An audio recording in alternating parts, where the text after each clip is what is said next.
In this time of uncertainty around the world, it's easy for us to be distracted from the long-term view that our pension funds benefit from in order to achieve long-term goals. In this short video, we'll have an overview of the personal lifestyle strategy. We'll have a closer look at the factors that the personal lifestyle strategy takes into consideration when it comes to your investments. And we'll show you how you can find out more. There's a range of investment funds for you to choose from under your plan. The fund range though really can be broken down into two paths. We call these paths Be My Guide or I'll Decide, and they really reflect how involved you might want to be when selecting your funds. The Be My Guide option is the Personal Lifestyle Strategy, or PLS. It gradually and automatically moves your money from a medium risk growth fund when you're younger to a more appropriate investment fund as retirement approaches. Alternatively, the I'll Decide path is where you're in the driving seat and you choose from a range of fund options to tailor your investment choice to suit your needs. If you're somebody who's self-selecting, you're likely to be someone who has a good grasp on investments and the different asset classes, and you're regularly checking in on your investment choice to ensure that it's still relevant for your needs in the future. We recommend that you seek financial advice from your broker or financial advisor as a part of your review. In these slides, we're going to look specifically at the Be My Guide approach, or the Personal Lifestyle Strategy.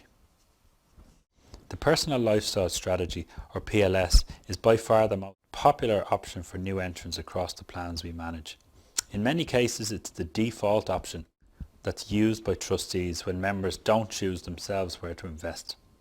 The reason being is the strategy is designed to strike a nice balance between long-term growth on the one hand and managing volatility that your fund is likely to experience on the other hand.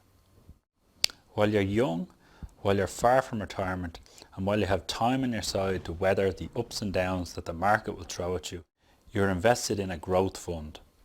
This is a medium risk fund and it manages volatility in two key ways. When we say managing volatility, we simply mean it aims to lower the impact of market falls on your fund and seeks to take advantage when markets are positive. So how does it do this?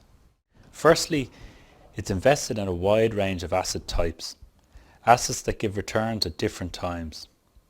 This has an effect of reducing the amount of market volatility that you actually see in your pension fund.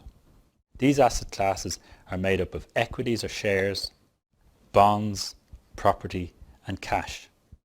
Within the equity portion, there's a feature called the Dynamic Share to Cash Model, or DSC. So what makes this dynamic? Well, if there's a major downturn in the markets, this feature will trigger and it'll remove a portion of those volatile assets and it'll transfer that portion into a cash fund. This essentially removes the exposure of a portion of your fund from the falling share price. Other risk management tools within the fund also include portfolio rebalancing, currency hedging and an options strategy, all of which are reviewed on a regular basis with that long-term goal always in mind. Let's look at the second phase of the strategy and see what happens as you get closer to retirement. Starting 11 years before retirement, when you've less time on your side, the strategy will gradually and automatically start moving you out of that growth fund into a low-risk stability fund. The idea here is to further reduce the volatility that you're likely to experience. So as you can see, in the early years the focus is very much on growth, while in the later years it changes towards stability. This process of moving the growth fund off the table continues through to retirement, but 6 years out the strategy does something very clever. Instead of simply replacing the growth fund with the stability fund, the strategy actually looks at how you're most likely to use your retirement savings at retirement. Over the course of 5 of the last 6 years, it will move you into funds that are the best match for the benefits that you're most likely to take in retirement. So if we summarize what happens in the personal lifestyle strategy, we see that the focus is very much on growth in the early years, but this is using a fund with built-in volatility management tools. Then, as you get closer to retirement, the strategy gradually removes the growth and initially replaces it with the low-risk stability fund. Then 6 years from retirement, the final phase commences, where your investment is moved into funds that best match how you're most likely to draw your retirement benefits when you retire. As you can see, the personal lifestyle strategy is quite sophisticated. So people who are unsure about investments may often be most comfortable with this option. It's important to remember that we're saving for retirement and we're saving over a long period of time. So that's your overview of the personal lifestyle strategy and the tools that it employs to manage investment risk as you journey towards retirement.